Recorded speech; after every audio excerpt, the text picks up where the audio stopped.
Typography एक art है जिसमें हम टाइपफेस को चूज करके डिजाइन में इनकॉर्पोरेट करते हैं या अरेंज करते हैं in such a way that enhances the message of our design. Typography graphic design का इम्पॉर्टेंट एलिमेंट है जो रीडेबिलिटी, एस्थेटिक्स और ब्रांड आइडेंटिटी को इन्फ्लुएंस करता है। सही टाइपोग्राफी से डिजाइन विजुअली अपीलिंग और इफेक्टिव बनते हैं। तो चलो आइए आज इस वीडियो में हम टाइपोग्राफी की डेफिनेशन, टाइप फेसेस और ग्राफिक डिजाइन में टाइपोग्राफी का क्या इंपॉर्टेंस है इसको हम डिटेल में डिस्कस करेंगे। जब प्रिंटिंग प्रेस का इन्वेंशन हुआ तब टाइपोग्राफी का एक नया चैप्टर शुरू हुआ था जो आज तक इवॉल्व हो रहा है। जब हम टाइपोग्राफी की हिस्ट्री को समझते हैं तो हम इजीली डिसाइड कर सकते हैं कि किस कंटेक्स्ट में हम कौन सा फॉन्ट यूज करें कि वो हमारे डिजाइन के लिए बेस्ट रिजल्ट दे। तो आज हम टाइपोग्राफी को डिटेल में स्टडी करेंगे। सबसे पहले हमारे लिए बहुत ज्यादा इंपॉर्टेंट है कि हमें ये पता हो कि टाइपोग्राफी के की कंपोनेंट्स है क्या। जब हम कोई भी टेक्स्ट टाइप करते हैं तो टाइप करने के दौरान हमें कुछ एडजस्टमेंट्स की जरूरत होती है। फॉर एग्जाम्पल, जब हमारे लेटर्स की कुछ शेप इस तरह से है कि अगर वो एक साथ लिखे जाएं तो एक अनइवन स्पेस क्रिएट हो जाती है। फॉर एग्जाम्पल, W और A के बीच में अगर देखा जाए, जैसे ये टेक्स्ट लिखा है I am warning you.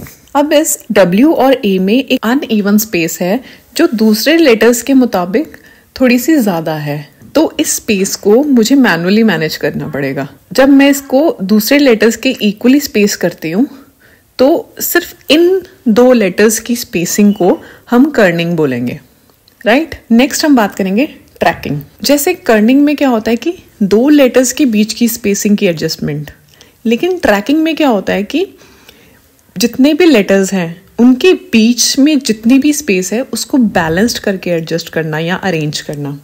For example, this example. अब मेरे लिए सबसे ज़्यादा इम्पॉर्टेंट ये होता है कि मुझे ये पता हो कि मुझे अपना टेक्स्ट किस तरह से अरेंज करना है या किस तरह से यूज़र को दिखाना है या डिस्प्ले करना है। अब ये क्या है कि इसमें कुछ लेटर्स हैं जो ऊपर की लाइन में आ गए और बचे हुए नीचे की लाइन में आ गए, राइट। लेकिन अगर मैं चाहती हूँ कि एंड टू एंड स्टार्ट हो और एंड टू एंड ही ख़त्म हो, तो इस केस में मैं क्या करूँगी कि जो लेटर्स के बीच की स्पेसिंग है उसको थोड़ा सा स्कैटर्ड कर दूंगी इन a balanced way, so that कि वो देखने में अच्छा भी लगे और जो मेरा पर्पस है वो भी सॉल्व हो जाए, राइट। नेक्स्ट हम बात करेंगे लेडिंग। लेडिंग को अगर हम इन जनरल टर्म में एक्सप्रेस करना चाहें तो हम सिंपली बोल सकते हैं कि यहाँ पर हम लाइन स्पेसिंग की बात कर रहे हैं। अभी तक हमने लेटर्स के बीच की स्पेसिंग की बात की थी, दैट मीन्स कि हम हॉरिजॉन्टल स्पेसिंग की बात कर रहे थे, लेकिन लेडिंग से हमारा मतलब है वर्टिकल स्पेसिंग। लेटर्स के बीच में या हम कह सकते हैं कि लाइंस के बीच में जो वर्टिकल स्पेस है उसको किस वे में अरेंज करना है। फॉर एग्जाम्पल, एक तरफ टेक्स्ट लिखा है जिसमें वर्टिकल स्पेसिंग बहुत कम है, दूसरी तरफ मेरी वर्टिकल स्पेसिंग थोड़ी मैनेज्ड वे में है कि मेरा टेक्स्ट रीडेबल भी हो रहा है और मेरा टेक्स्ट अंडरस्टैंडेबल है और देखने में भी अच्छा लग रहा है। देखो, कम स्पेसिंग होगी तो भी बुरा लगेगा, ज्यादा स्पेसिंग होगी तो भी बुरा लगेगा। तो इस बैलेंस को अंडरस्टैंड करना ही टाइपोग्राफी का फर्स्ट प्रिंसिपल है, राइट। अब हम बात करेंगे नेक्स्ट हायरार्की। अब हायरार्की में कुछ मल्टीपल चीजें आ जाती हैं, जैसे font size, font weight, font colour also, and ये बहुत ज्यादा इंपॉर्टेंट एलिमेंट है टाइपोग्राफी के लिए।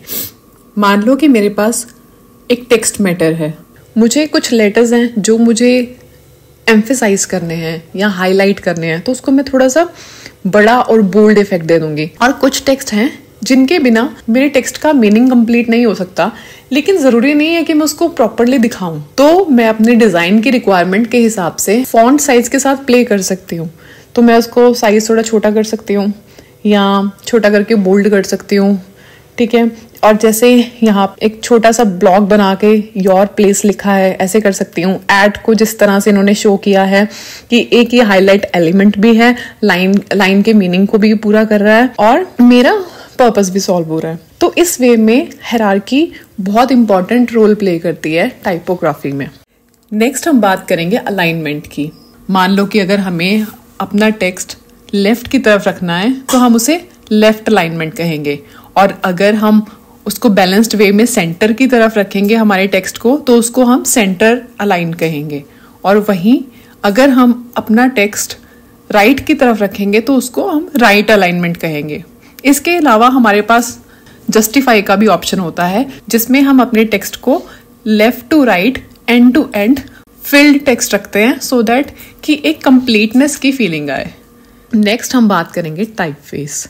फर्स्ट ऑफ ऑल हम ये समझते हैं कि टाइप फेस का सिंपल मतलब है फॉन्ट फैमिली। कुछ कैटेगरीज ऑफ फॉन्ट्स हैं, जस्ट बिकॉज उनके पास एक पर्टिकुलर स्टाइल है, एक पर्टिकुलर फैशन है टू फॉलो, उस वे में वो लिखे जाते हैं।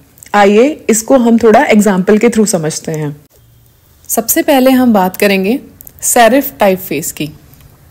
अब सेरिफ फॉन्ट्स में क्या होता है, अगर आप नोटिस करो एस, तो इस एस में एक लीन करता हुआ स्ट्रोक है, ठीक है, और आर के बॉटम में भी एक स्ट्रोक जा रहा है, आई के बॉटम में, एफ के बॉटम में आप एक स्ट्रोक देख रहे हो, फॉन्ट के एंड में एक स्ट्रोक दे दिया। इस तरह के फॉन्ट्स को हम बोलते हैं सेरिफ फॉन्ट्स, और इसके एग्जाम्पल हैं टाइम रोमन्स, गारामोंड, जॉर्जिया। इस तरह के बहुत सारे सेरिफ फॉन्ट्स हमें मिल जाते हैं हमारे डिजाइन के लिए।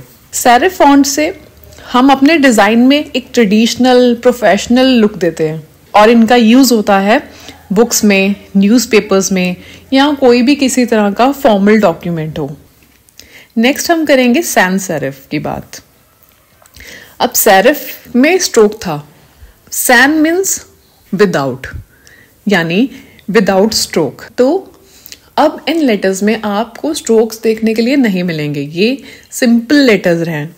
जैसे अगर आप ये देखो, यहाँ पे जो हमारा एस में पिछली बार स्ट्रोक देख रहे थे वो नहीं है, आई में स्ट्रोक नहीं है, आर में स्ट्रोक नहीं है, एफ में स्ट्रोक नहीं है। सबसे ज्यादा यूज होने वाले सैंस सेरिफ फॉन्ट्स हैं Helvetica, Arial, Futura, in general भी आपने सुने होंगे। सैंस सेरिफ फॉन्ट्स यूज करते हैं हमारी वेबसाइट्स के लिए, पोस्टर्स के लिए, ब्रांडिंग के लिए। बेसिकली ये डिजिटल डिजाइन्स कंटेम्प्रेरी स्टाइल में यूज होते हैं सबसे ज्यादा। हम नेक्स्ट बात करेंगे स्क्रिप्ट टाइप फेस की। अगर आप नोटिस करो तो ये बहुत ही हैंड रिटन और कैलीग्राफिक फॉन्ट्स हैं। जैसे अगर हम नॉर्मली अगर ब्रश पेंट से लिखते हैं, अगर आपने कभी कैलीग्राफी की है तो थोड़ा इस तरह का इफेक्ट आता है। तो अगर आपको अपने डिजाइन में कुछ कैलीग्राफिक इफेक्ट देना है या हैंड रिटन इफेक्ट देना है, तो आप अपने डिजाइन में स्क्रिप्ट टाइप फेस को यूज कर सकते हो। इस फॉन्ट फैमिली को जब भी आप यूज करोगे तो आपको आपके डिजाइन में थोड़ा सा एक लग्जरी, थोड़ा सा एलिगेंस, थोड़ा सा पर्सनल टच फील होगा। अब इनका एग्जाम्पल है जैसे ब्रश स्क्रिप्ट, लॉबस्टर, पैसिफिकॉल। ज्यादातर ये फॉन्ट्स इन्विटेशंस, लोगोज या कोई भी डेकोरेटिव टेक्स्ट में यूज होता है। नेक्स्ट हम बात करेंगे डिस्प्ले टाइप फेस की।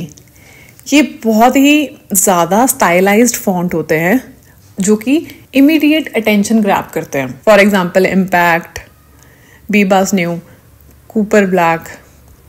इन फॉन्ट्स को हम जनरली यूज करते हैं जब हमें कोई एडवर्टाइजमेंट डिजाइन करना है।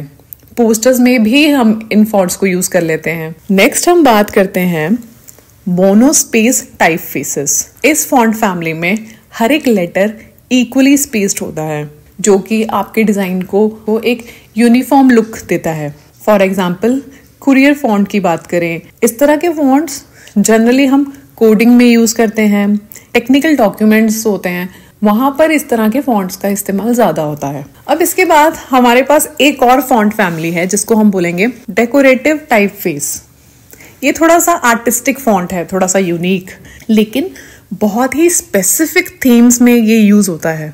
कभी कभी हम इसको ब्रांडिंग में यूज कर लेते हैं, लेकिन इनका यूज हमें बहुत ही केयरफुली करना होता है क्योंकि ये फॉर्मल लुक नहीं देते। एनाहा फॉन्ट देखें, इस फॉन्ट को आप फॉर्मली यूज नहीं कर सकते। और जैसे ये अभी स्टेंसिल फॉन्ट है, इस स्टेंसिल फॉन्ट को भी मुझे बहुत प्रॉपरली देख के चेक करके ही यूज करना होगा।